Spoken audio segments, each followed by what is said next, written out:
Манастын таш тулгасы. Мына каскандай мына гүл көмүр чыгып атат, мына көрүп атасыңар. Карагай көчөттөрү свастика белгиси болуп эгилгени даана көрүнөт.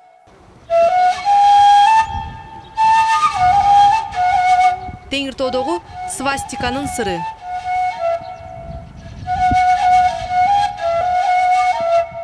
Төөнү токубайт, төөнү коомдойт. Жүнүн кыркпайт, жүнүн тонойт. Анан моундай болгон мыкты төө чепкен чыгат.